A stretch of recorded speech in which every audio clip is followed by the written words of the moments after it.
Alright, here is the final portion of your note, and I'm going to remind you how to divide decimals. I think I also need to remind you of some vocabulary. So in a problem, the first number in a division problem, that's called the dividend. The second one is the divisor, and your final answer is the quotient.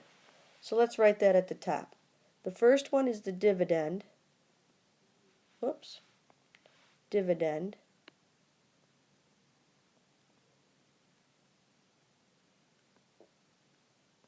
The second one is the divisor.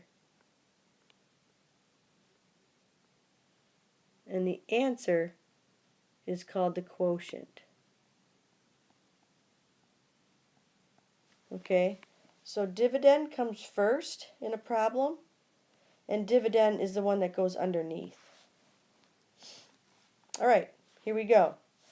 So in this first problem, 1.2 is the dividend. It comes first, so it goes underneath. 1.2 goes underneath. And the divisor, the second number, the divisor is second. It goes on the outside, 0.3. Alright, let's read along. Remember, to divide decimals, multiply both the divisor and the dividend by a power of 10. That will make the divisor a whole number. Then line up the decimal point in the quotient with the decimal point in the dividend. Okay, that seems a little confusing, but it's not. We need this outside number, the divisor, to be a whole number. So we need this decimal to move over one place. So we're going to move it over one place. And if we move that one over one place, then we have to move this one over one place also. So basically we've multiplied both of the numbers by 10. Now take it and go straight up. Straight up. Now treat it like a regular division problem. How many times does 3, because now this is 3, go into 12? 3 goes into 12 4 times. And then you just multiply it out. 4 times 3 is 12.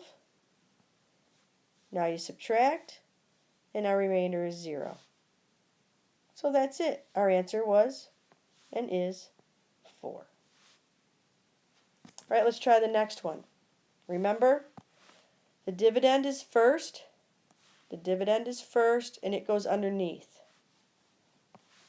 So it goes underneath. 1.593. And the second digit is the second number is the divisor. Divisors go on the outside, so it goes out here. Alright, we need the divisor to be a whole number. So again, we just have to move this decimal over one place. We have to make this decimal go all the way to the end, so you move it over one place.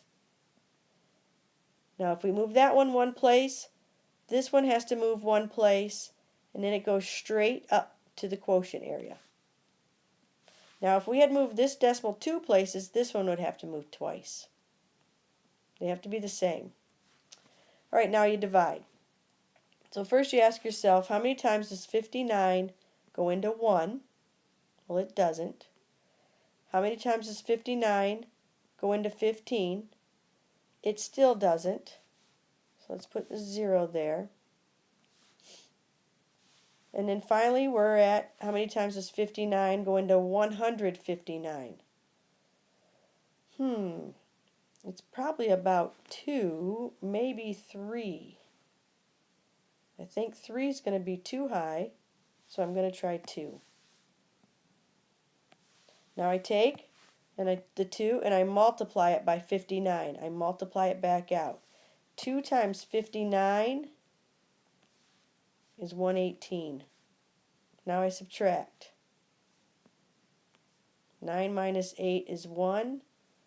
5 minus 1 is 4.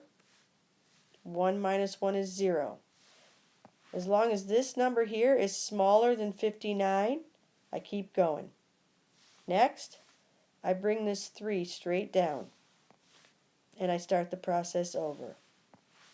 How many times does 59 going to 413. It might go 8 times. 8's going to be too high, I think.